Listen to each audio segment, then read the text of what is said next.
I have a magazine here tonight that Brother Govinder sent me from South Africa. This magazine portrays the many characters. The cover page is a picture of a group of what we call rock gospel singers. They travel through South Africa and they sing and they entertain the people. We got a lot of stuff in the States that just looks like this. I don't know whether you can get this zeroed in on the camera or not to get it on the video, but I'll hold at least here so that you can see the cover. This does not speak against any particular race because there's two white fellows and a black man represented. This is not talking about racism. It's just talking about facts. We know this. A leopard is known by its spots. A zebra is known by its stripes. A Christian, a true Christian, is known by his looks as well as what he says. It's very evident as you go through this magazine. This whole thing is built around the charismatic move in the areas of South Africa. There's articles in here that refer back to the Toronto place in Canada where some of these blessings they talk about takes place. And I'm not making fun. I'm just using this to show you we are living close to the end of time. And even now, there are men. I take it they are leaders within the ranks of the charismatic. They're beginning to look upon this so-called anointing that they're experiencing and this move. They're looking on it with misgivings. And one fellow, even in a sketch that I was reading the other day, he is saying, could this be that delusion that God said he would send? Now, we said that here a few weeks back. God would send a strong delusion that people would believe a lie. Here coming from their own midst, we would say would be a leader or a writer expressing his feelings and views. Because as you go through this magazine, you see no revelation that they're even talking about. They're talking about the anointing, what it's doing for people, and how that in many of these gatherings, they're even commanded to laugh in the Spirit. And they just fall prostrate and belly laugh and just carry on. Keep in mind, brothers and sisters, a Holy Ghost laugh is absolutely a reality. But I have to say, if people who don't even know how to present themselves to God, to really let their lives be a life that's cleaned up and changed completely, then it's a very much of a fact. Yes, God can make them laugh, but in reality they don't know what they're laughing about. It's just something other that entertains the flesh. It creates a show. It creates a question. What's the objective behind it?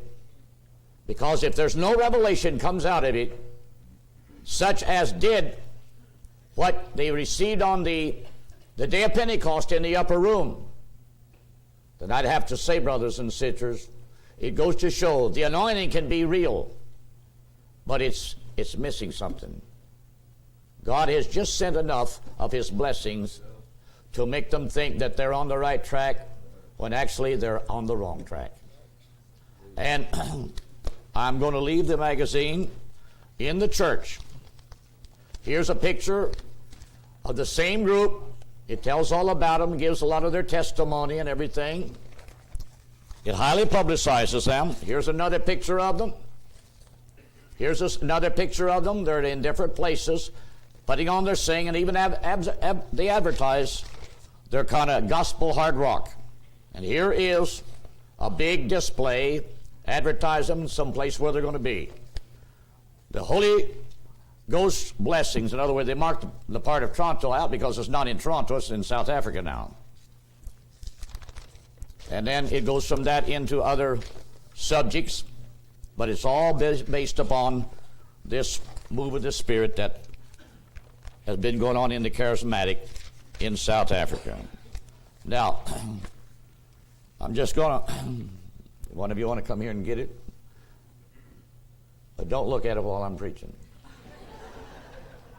And don't take it home, but you can keep it there. I want you to pass it among yourselves. And I don't want none of you getting big ideas, because if you come in here looking like it, I'm going to say, somebody get a shotgun. Let's get rid of this filth.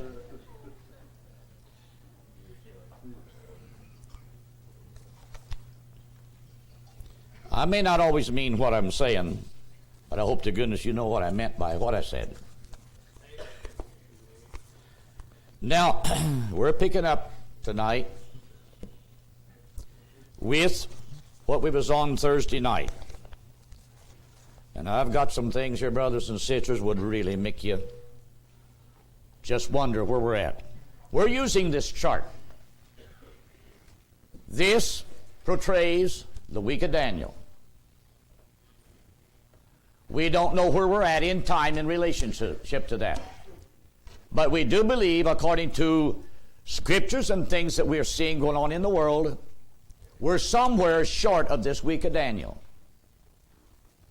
And that what we're beginning to see developing in the world now,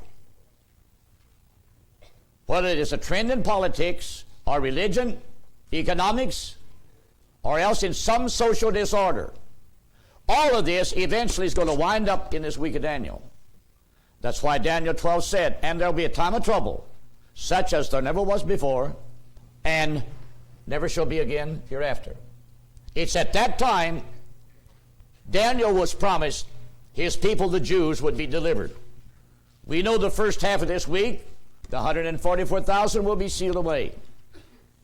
There will also be an element of the Jewish society that's referred to as the woman that you read about in the 12th chapter. Because then when the middle of the week comes, and the covenant that Israel has signed with the world's Antichrist, it is broken, then the 144,000 that was sealed away here, they break to go to the ends of the earth with the everlasting gospel. It's the last gospel of any nature that will be preached to the ends of the world during this period of time. At the same time, the woman of Daniel 12, we will say that's a remnant of the nation of Israel, men, women, boys and girls and all, that will flee somewhere in the wilderness where there's already a place prepared by God. That lets you know, wherever that place is at, it has got to be a place that the beast, the Antichrist, cannot get at them. Now, I've got my personal views and feelings. That don't make it so.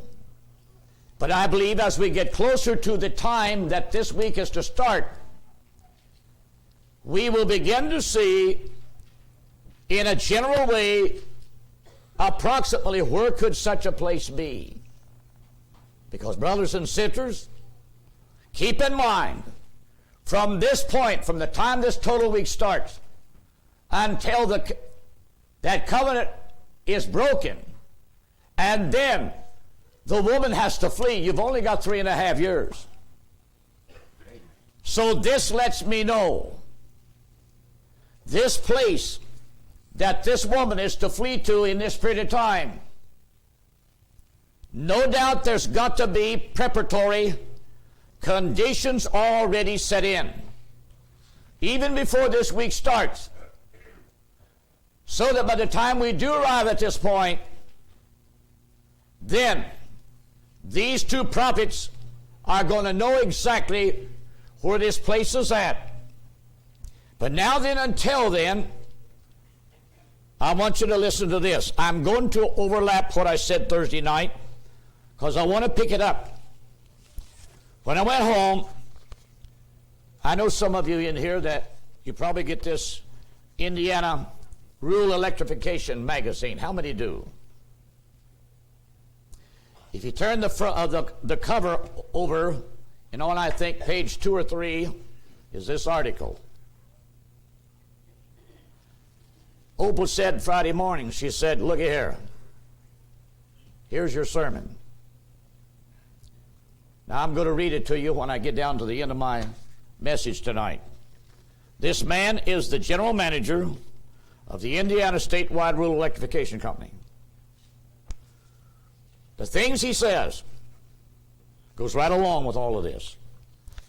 Now I want everybody to realize some of these things that are, we will say, achievements that speak of success in the technological realm, we would say there's nothing wrong with that.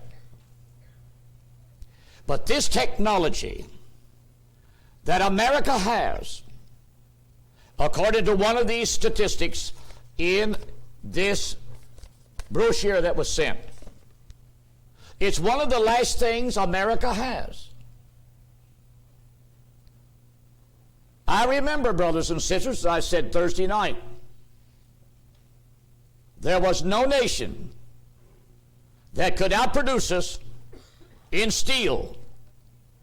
When World War II came to a close, we had already put together a fleet of ships equal to the combined navies of the world. We didn't buy them. They were manufactured.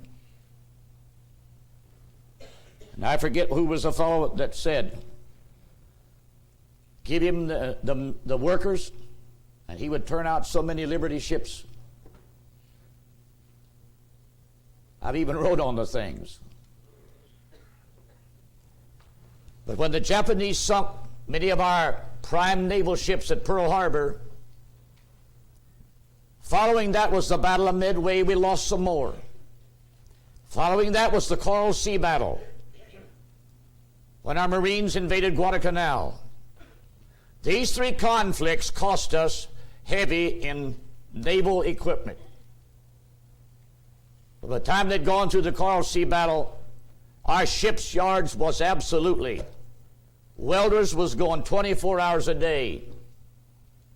The most modern technological ways of welding and putting things together was set in motion. In 4.5 years' time, brothers and sisters, we had battleships in the Atlantic, we had battleships in the Pacific, we had aircraft carriers, we had supply ships of every description, submarines. I have to say, God honored this little nation and was able to put together a fleet that there were all the rest of the navies of the world could not equal with it.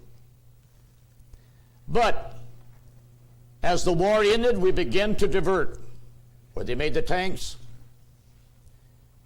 all these other type of military weapons was going then to automobiles. For a short span of time, we was coming on big and strong in the automobile production. There was a time I read the article said we produce 75% of all automobiles in the world. Today we no longer do it. We became conceited, self-centered. Our designers just had their heads set on one thing. Like I said Thursday night. For a long time, in the 50s, coming toward the 60s, they couldn't build them big enough and long enough. And they drank gasoline like hogs going to the slop trough. All of a sudden, the 1973 oil embargo shook things, and everything began to fall to pieces. It wasn't long, brothers and sisters. The American auto industry began to cut back. They began to realize something was catching up with them. And that's why, brothers and sisters, as they begin to cut back and redesign and try to come out with plans and designs that could equal these foreign import cars, which they had to do, that could give gasoline mileage and stuff, it wasn't long, brothers and sisters, certain automobile plants begin to be closed. We're no longer a nation today, brothers and sisters, that produce the various little automobiles like we did back in the late 30s into the 40s. Our big auto industry swallowed them up, only then to run into this competition when the outside world began to produce cars, and here they began to put them on our markets. And so one by one, some of these plants begin to shut down, remodify, restructure for this race or this era of high tech. Now, I'm not a businessman, but I gather all of this from these articles I've read. It's left now, the only thing primarily we really are, you might say, the masters in, is this new information high technology. And brothers and sisters, if I didn't believe that we're close to this era time, I would be alarmed. I'm glad I'm not a young man that has to plan the future. When I came home from the Army, all I had in my mind was to be a farmer. But I'm going to tell you something tonight. To be a farmer now has got a dark picture. Because through the past 20 years, brothers and sisters, the family farm has literally been swallowed up. If they haven't been sold to great landholders, which now tend the acreage by hiring men to run the machinery, and it's owned by big land companies. If time was to last another 25 years, brothers and sisters, the time will come. What you have known in Indiana as the family farm, it'll be gone. Acreage will be bought up by land companies, all because as the price of everything else has went up, it is a fact. They've saw to it that the farmer has not an opportunity to compete and produce and gain some of the benefits. Right now, brothers and sisters, if you was to go back and look at the figures what the price of corn was in World War II, you'll find that the price of it now is very little in difference in comparison to the fertilizer the farmer buys. That's why there's no such thing as a family farm today of 100 acres. There may be people living on a 100-acre farm, but that's not his livelihood, because he cannot farm it with the minimum equipment and investment and expect to have a living when the end of the year comes out. If he doesn't go out here and rent hundreds of acres otherwise, it's the volume of business he has to do rather than the other way. And I have to say, brothers and sisters, America, before the industrialization machinery era, we were an agricultural nation. We still are. But the agricultural picture has changed from the family farm, almost like the Russian state farm, run by the government, run by land co-ops and stuff like that. That takes away, brothers and sisters, the family's individuality. And when you begin to place it, brothers and sisters, into this great big thing, cooperative business-like, you take it out of the realm of what to me is the free enterprise. A man is no longer capable of succeeding just for himself. He's got to be part of a system and then float with the system, or he's going to perish. Now then, but as these articles verify, the one field we have left is this high technology. As we brought out Thursday night, and I don't like to say these things, brothers and sisters, but when you travel through the years and you see, I don't care whether you're in Bombay, India, you're in Singapore, Athens, Greece, you stand in the airport and look out on the runways.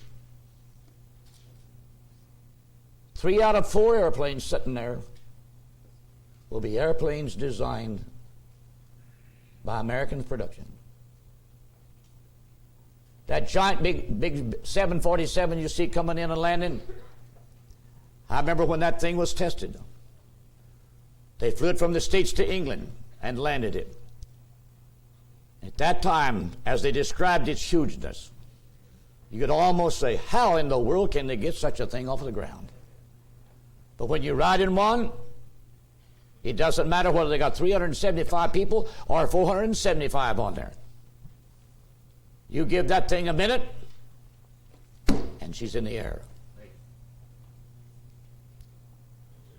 It makes you feel kind of glad that you belong, that you was been born in a part of the world. They actually give the world the commercial airline.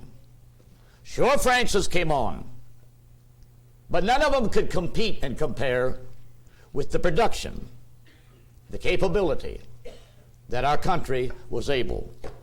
In fact, you can say it was America that gave the world the automobile to enjoy. Sure, other nations are making them now, but you've got to understand, damn Japanese learned every bit of this from the American counterpart. When World War II started, General Motors had assembly plants. None of the parts was cast in Tokyo. All the parts was cast here and shipped there and assembled there by Japanese labor. Ford Motor Company had assembly plants there. Chrysler did too. When the war actually started, brothers and sisters, the Japanese had no means of making military trucks. What she did, as she closed these places, she took them over. She had these precast parts, pre-stamped and everything. I have saw their military trucks. None of them was four-wheel drive. None of them six-wheel drive. I've actually saw Japanese military vehicles, just a conventional type of a frame, just rear-end propelled. Some would be a Dodge frame with a Ford motor in it. And it could be vice versa the other way. It depended on the size of the vehicle as to what they modified and put in there.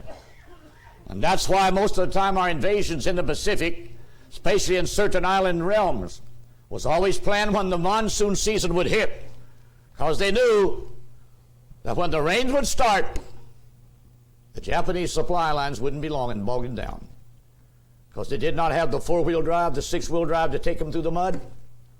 They would get just so far, and there they'd set, and our airplanes could knock them right out in the roadway.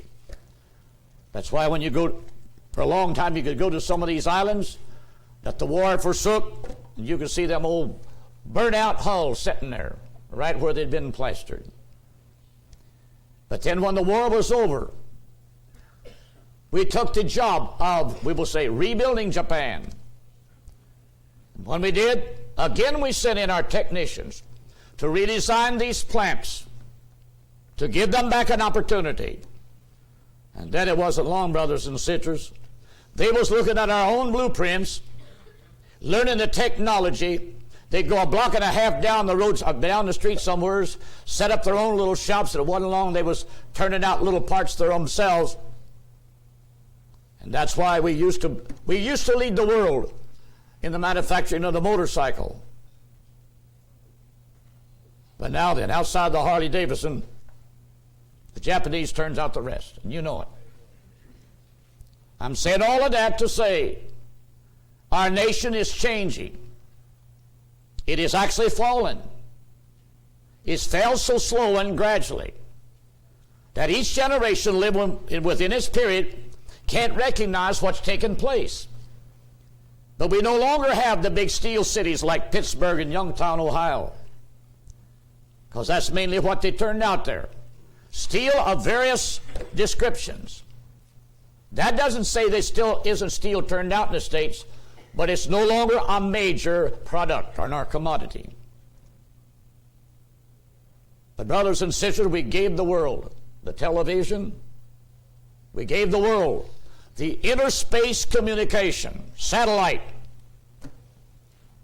Because most of you older people can remember when your televisions only showed you what was being transmitted over the state stations right here. But it wasn't long, brothers and sisters, when they began to put these satellite things in the air. This began to bring the picture right from wherever the situation took place right into your home. And that's why when that earthquake hit over there in Kobe, Japan, here in a matter of minutes, brothers and sisters, every station just shut off everything and turned towards Kobe, Japan.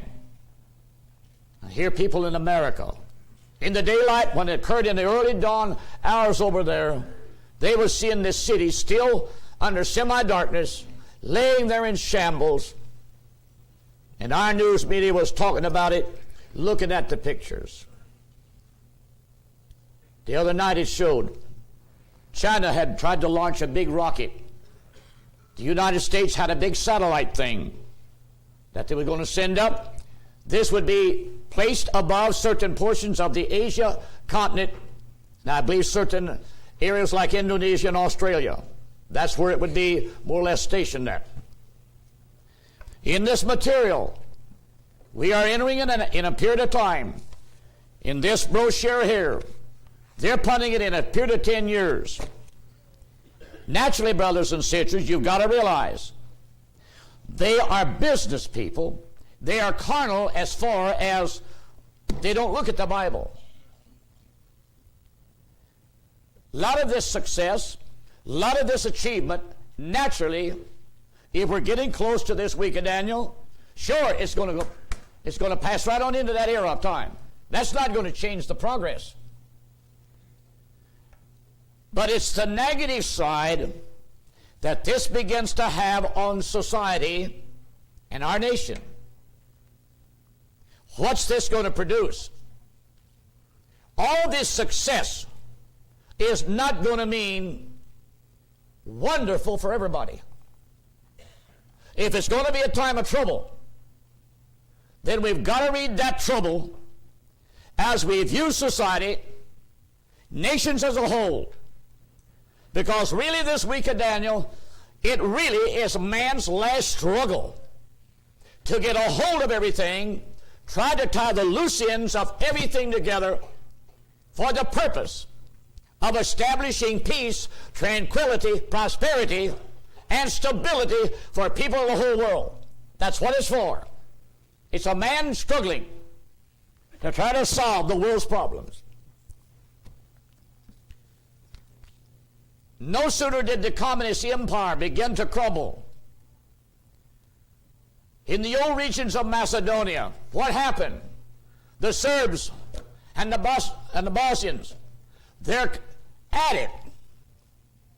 A lot of people don't realize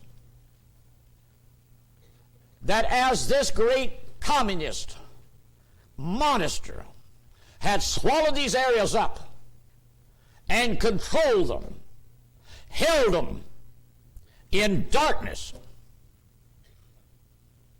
you never heard a thing out of them. Because, brothers and sisters, they were afraid to do anything. But no sooner does this communist beast begin to be, we will say, come to an end, what does that leave people to do? They begin to divert and go right back into their own habits like they lived in the Middle Ages. The Middle Ages, very little of it is even printed in modern history. It's just like going on in our country right now. Right now, historian writers no longer want to write our histories all about George Washington, Abraham Lincoln, and those old men whose character and their vision for the country stood, and their leadership helped put this country where it's at. They want to talk about this bunch of knotheads we've got today and this so-called modern trend of gays, lesbians, our perverted society. What a change. And you know good and well, brothers and sisters, it's not been a change that's putting the country in a better relationship with itself. Now, I'm going to pick up right here and overlap where I was cutting off there Thursday night. As we was talking about the era of this high tech. Already there is in design. It's already, it's practical. It's just not yet, we will say, in a production way. But like I said, they write it up like one wall in your house becomes a giant TV screen. It's no longer 19-inch, 24-inch, 32-inch, 41-inch TV screen. Imagine a whole wall in your house just turned into a TV screen, period. You know, brothers and sisters, when that happens, there's a lot going on in the electronic realm. With this new system of giant telescopes monitoring different areas of the earth, all of it becomes a network. The telephone companies are definitely, they're destined to take on new technology. It says the hour will come when we'll no longer have the speaker-type telephone. You just watch it on the wall. You see the person speaking to you, and you can talk back. You can say, that's fantastic, it is. But brothers and sisters, 100 years ago, if you'd have said, there's a man going to walk on the moon one of these days, that's impossible. A Frenchman one time said, no, we won't go 50 miles an hour. Because if we went 50 miles an hour, we'd leave the earth. Yeah, a Frenchman said that. Well, they've done their part of going 50 miles an hour. They produced their abundance of, we will say, high-speed auto racers. Europe has them every year. French competitors driving these hot rod cars. All this goes to show time waits for nobody, no matter how old and cranky his mind is. But the hour is coming when this technology, people will talk about it, and the old-fashioned gas stove will be obsolete. Your houses will literally be equipped with modern microwave stoves. Think of it. So it says. You may not realize, brothers and sisters, but already industry, small as it is already starting out designing and preparing for this new era of high technology, which they say one day will be just as cheap. In fact, they're saying to get homes to be equipped like this, they will give away these, what's these telephones now that they got in the cars and so forth? They will give away these cellular telephones as a gift, just to get you to go along with them and let your whole home be equipped with all this modern technology, which I don't doubt. But the big question is, what's this all going to do for the overall country we live in? Does this mean everybody in America is going to be able to have a house equipped like this? You know good and well, brothers and sisters, it can't do that. Even when we have TV at its best right now, videos and stuff, does that mean that everybody in America is enjoying the benefit? No. There's people tonight, brothers and sisters, sitting somewhere looking at an old broke down black and white set in a little old run down apartment somewhere. They're living on the very crumbs of what can be provided. These materials are saying, and especially this one book, it says by the year 2000, the way our economy is going and the way we are borrowing money to keep pushing the deficit, we are destined our economy to go broke. Now, brothers and sisters, I'm not an economist. I don't know. I don't have that kind of a brain.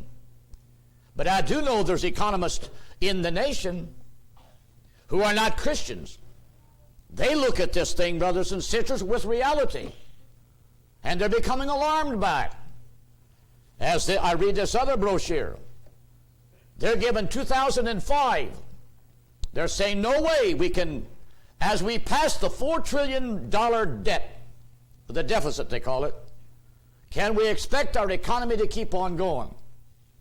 Because they realize at that time they've done taxed the people to death, and when the tax revenue now will not meet the means to pay the interest alone on the debt, as well as keep the government and the figures within it, and we will say the social services, both in state government and in state government as federal government. It says in many of these large cities, police forces will be curtailed because they will not have the means to pay the police. So when you don't have the means to pay the police, then it means they will strike. And if there's no money there to raise their salaries, you know good and well they're not going to patrol the streets. When these, we will say the social side of things, the fire department, the police department, these which depend on tax revenue, either coming into state treasuries or federal treasuries or such, when it's no longer there, this is a sign the nation is beginning to crumble. And it says, then's when the gangs will break. Because if they can no longer get their hand out, that free this, that free that, then they're going on and try to take it otherwise. Now I said, I've got some of this written down, so I wrote it down in my own language way so that I can get from the different points to the other.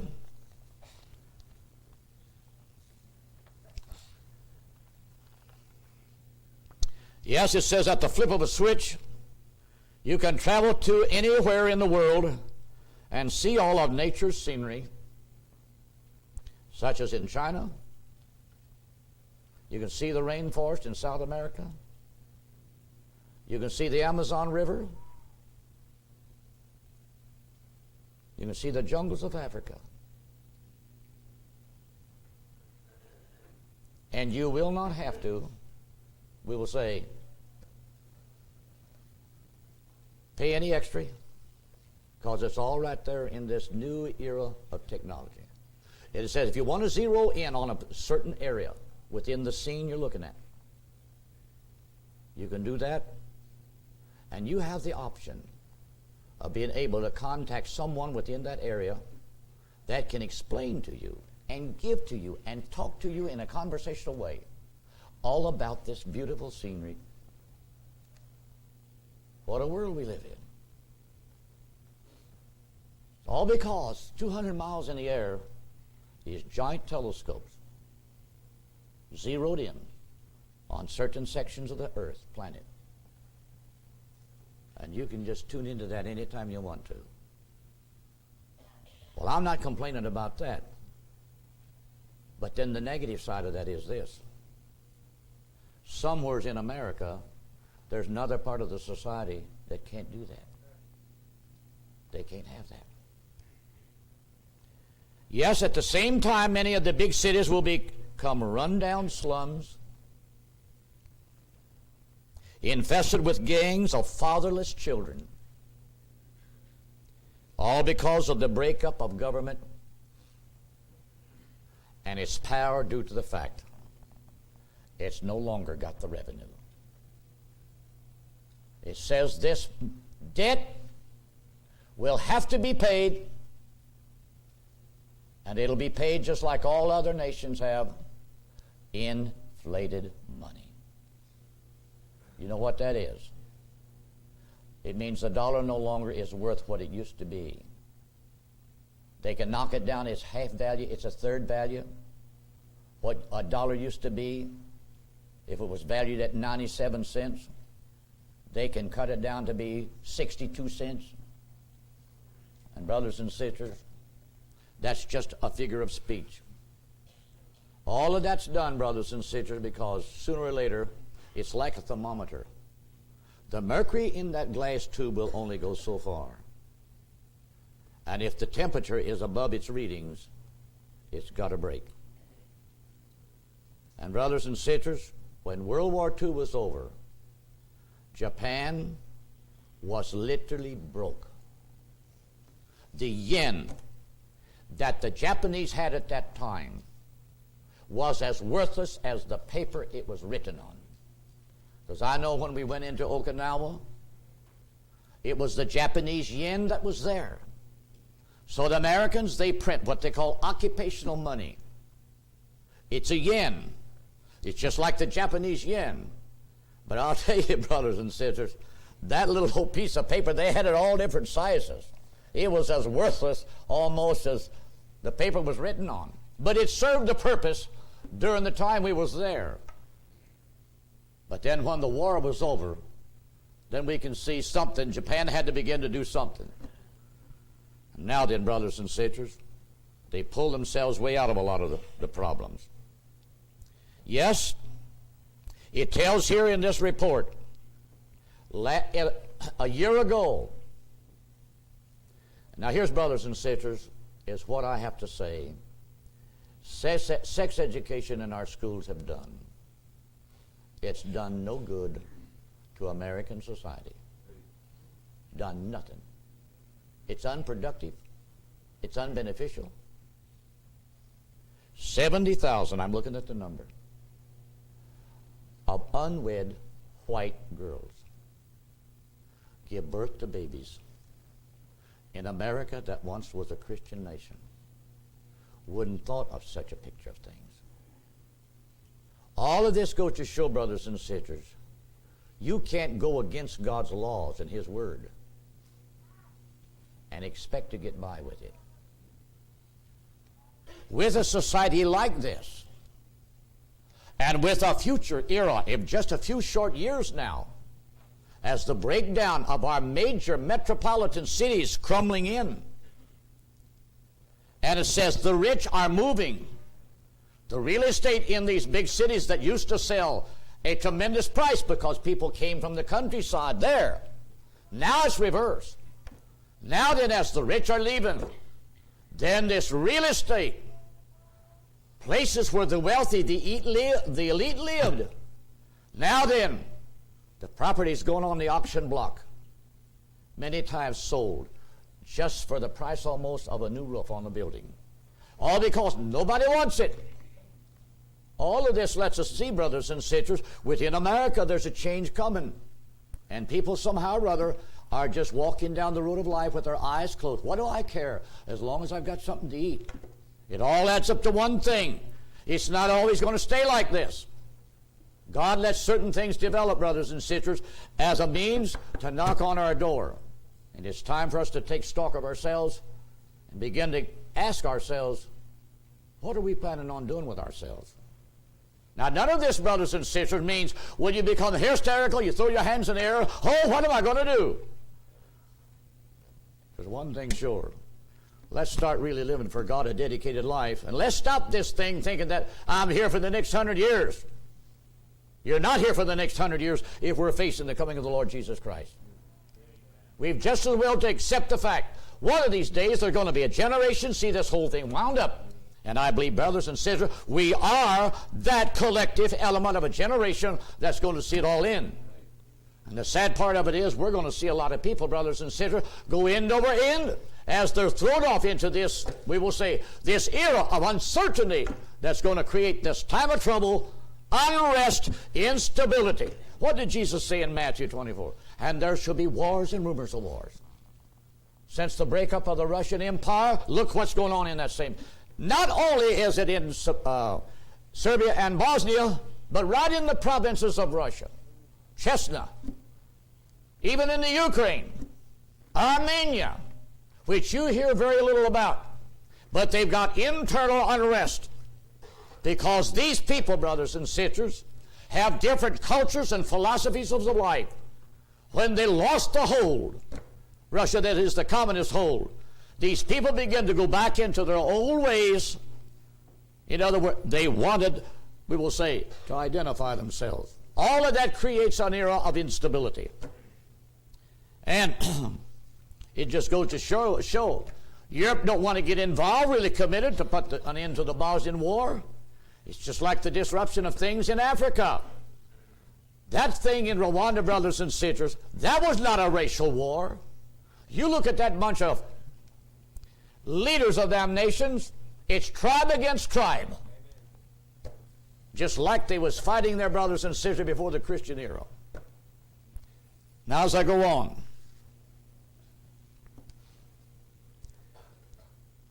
the LA riots 3 years ago will be a small thing compared to what is getting ready to explode in the major cities as people begin to feel themselves cut off from this new era, we will say, of bountiful, blissful living. Yes, it describes how in these up-and-coming communities that's making the move, making the change, and guiding, we will say, the types of jobs and such. That creates a certain sense of security for those people. But then as these major metropolitan areas begin to die, and the industry that kept them alive, that made them grow to start with, where's the shipyards? They hardly exist anymore. And think of the thousands of people that got up in the morning and drive to them shipyards to work. And I'm talking about, brothers and sisters, I'm not talking about the Jeff Boat Works. I'm talking about, brothers and sisters, where they made battleships, the hulls of destroyers and things like that. They're closed. And with that, brothers and sisters, you've got to realize that put thousands of people out of work that were welders, that dealt with steel and such like. And I've said before, if high tech is all that's left as the major peak thing that our nation is known by, I have to say, well, not everybody out of 252 million population is going to be able to use a computer. You can't dig a ditch with a computer.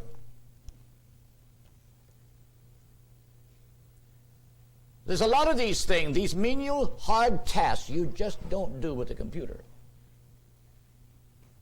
All of this lets us know, brothers and sisters, we are fast moving toward an era of time. There's going to be some suddenly disruptions of a social magnitude that we never thought could be. Therefore, as they've interviewed gang members of the LA district, have done express themselves in what lays in store. Also, they tell about the Muslim terrorist that tried to blow up the World Trade Center. Now, just imagine, brothers and sisters, I've read this from various articles. The Muslim Islamic world, for several years now, have been indirectly insinuating, as they face the possibility that things in the Middle East can go wrong, and perhaps Israel is not, we will say, done away with. They've done threatened. We will paralyze the Western world. And may I say this, if you think for 1 minute, brothers and sisters, because we got the atomic bomb, and we've got all these fast-flying jet fighter planes, that they can't touch us, you forget it. These terrorists are in this country. They're trained in high explosive. They know exactly what to do. They're paid by the Iranian system to travel, to view, to study every network of railroad, communications, transportation, terminals where commerce flows, subway networks in cities. What a tragedy, brothers and sisters, if all of a sudden things in the Middle East does take a change, in which it will. Israel's going to get tired of this thing, brothers and sisters. They're going to get tired of listening to Western diplomats.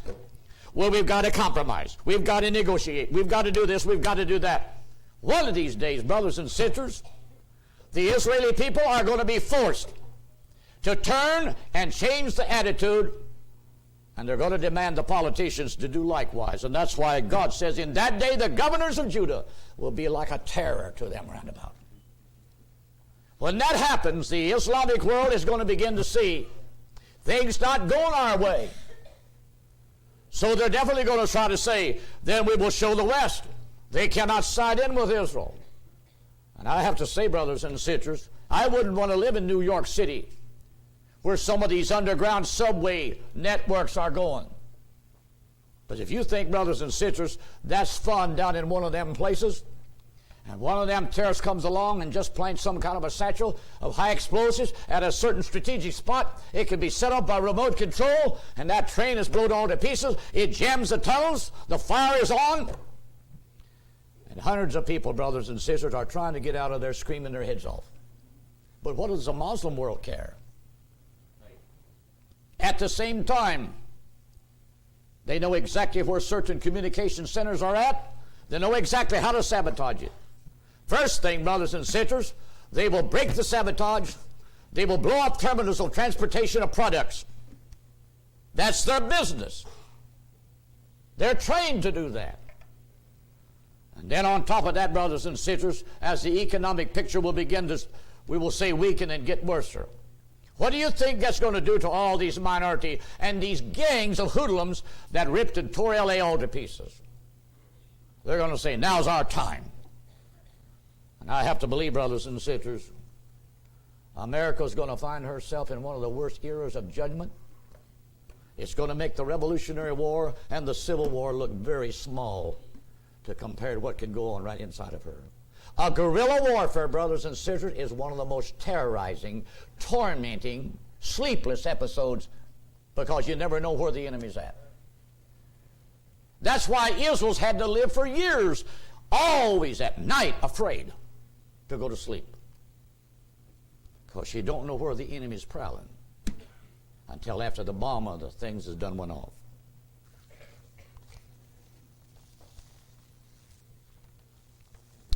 Yes, it says, as the economy breaks down, the rich will have good health, care. In these eras, high-tech living.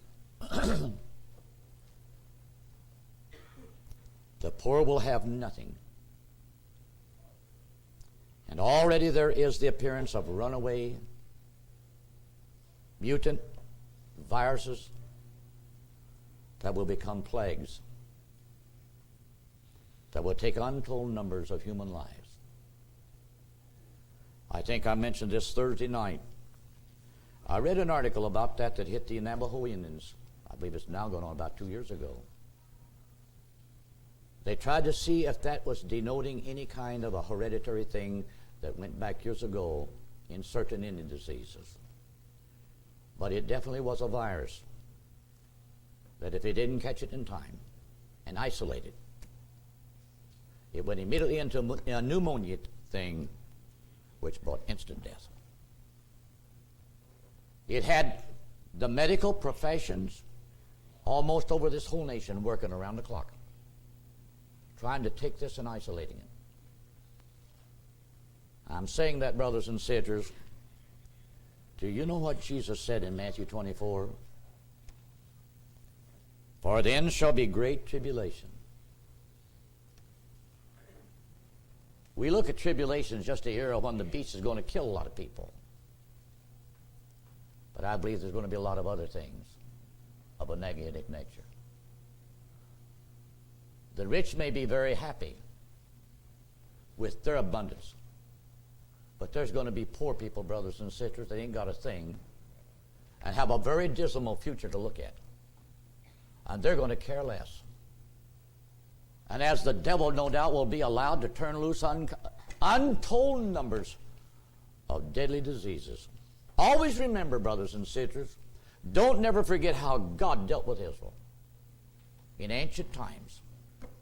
When Israel turned their back on God, it was usually a plague. If it wasn't locusts, it was something else. And just because we live in a high-tech medical age, we discovered the means of how to do away with polio. We've discovered the means how to get rid of smallpox. Don't never think, brothers and sisters, that the medical science is going to give us an era of security from sickness if we've done forgot God.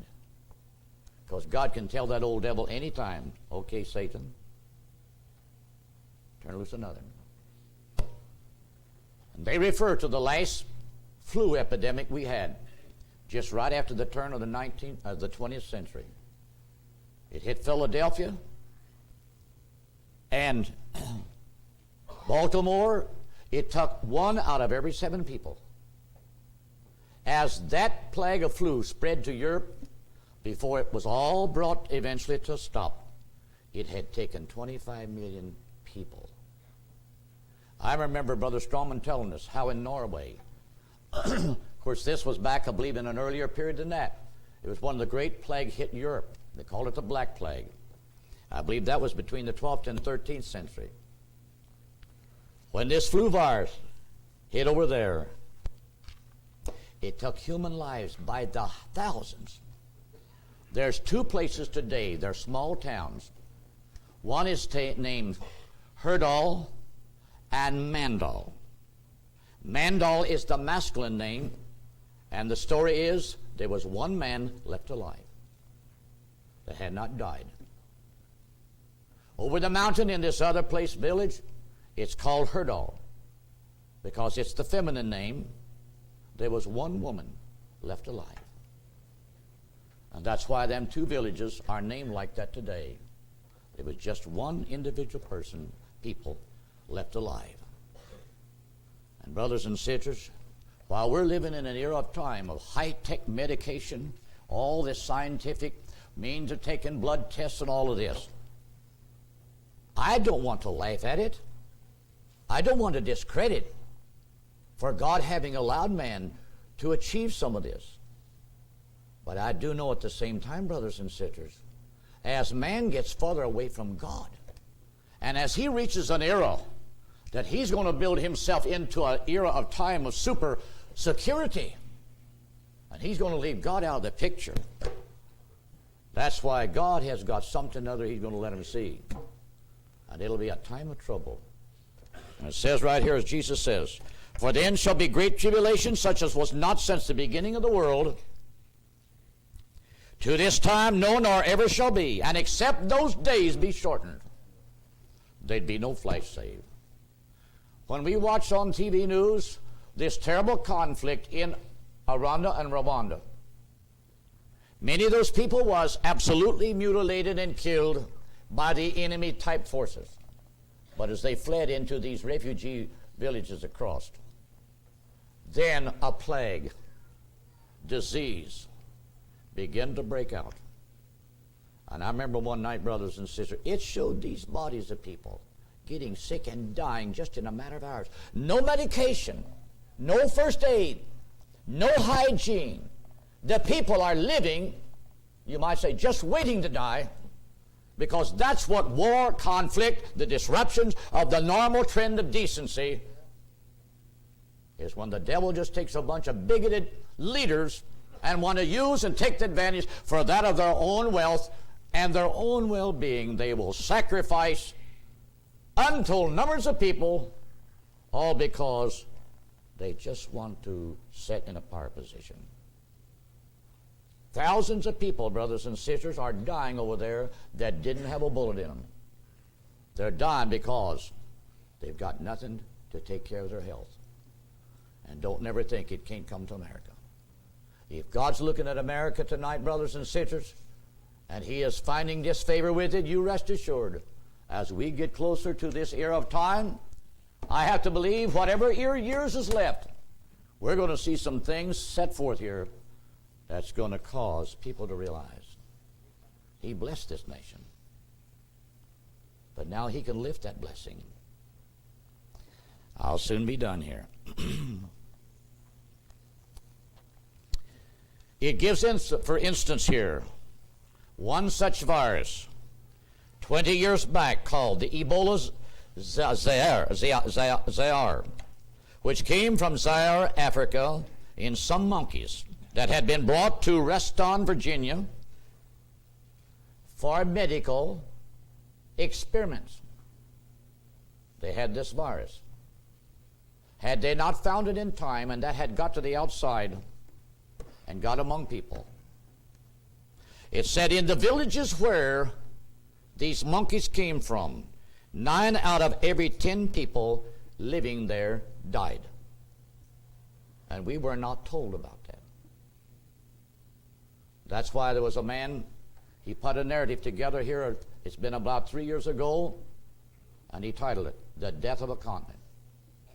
When you look back, brothers and sisters, a few years now, to this terrible drought, it's like a cloud. It just hangs over certain areas of Africa.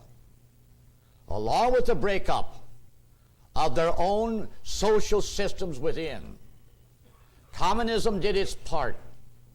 This drought situation started in areas like Kenya, moves on west into the areas like where Uganda, then finally it starts going down the coast. It crosses over into Ethiopia, into the Sudanese, and it just hangs there. And brothers and sisters, men have written articles that there's been literally millions upon millions of people dying, not only of starvation, but disease, and by these internal problems, as well as by the drought picture. You've seen what was going on in Somalia.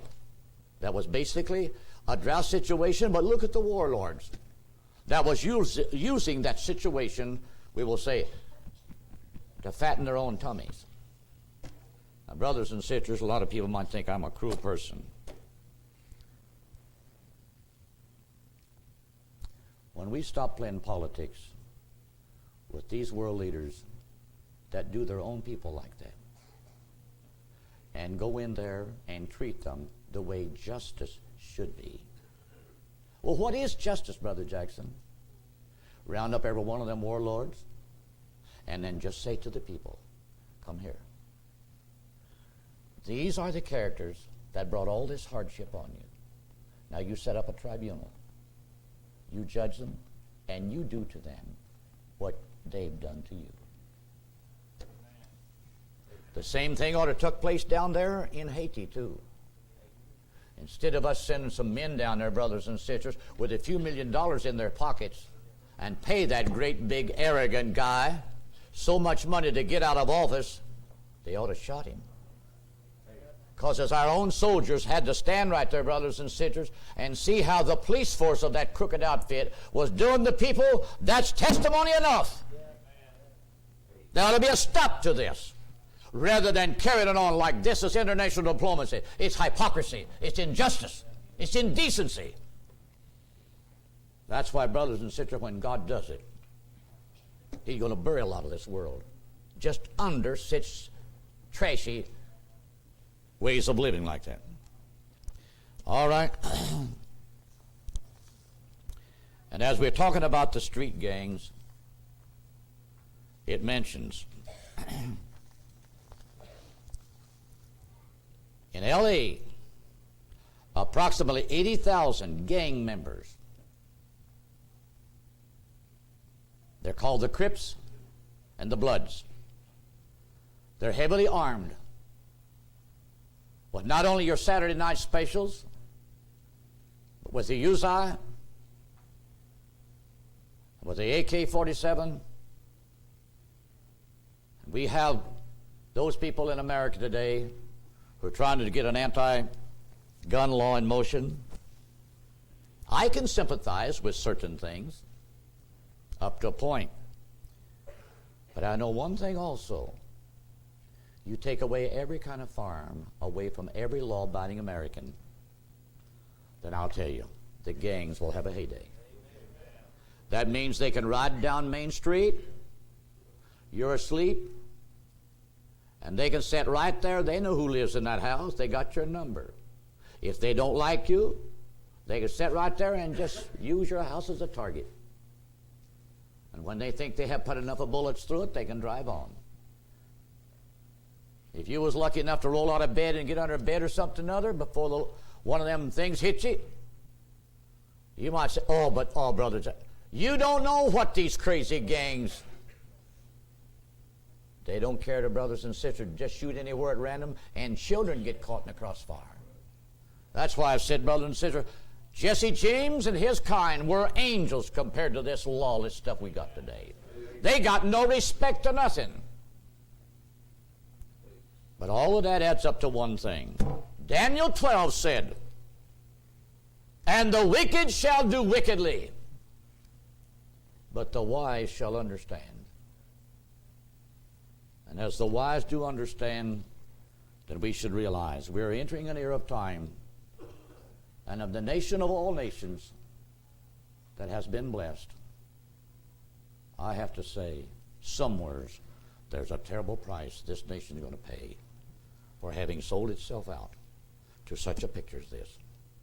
No success in the material, it'll not stop. But it's very evident at the way the economy is and the inflation, and if there is such a thing as this country going literally bankrupt and broke, there is no way, brothers and sisters, then we can expect that a part of our society is not going to be affected by this. And it's going to turn. And when it turns, it's going to bring an adverse picture. It's going to create an adverse circumstance.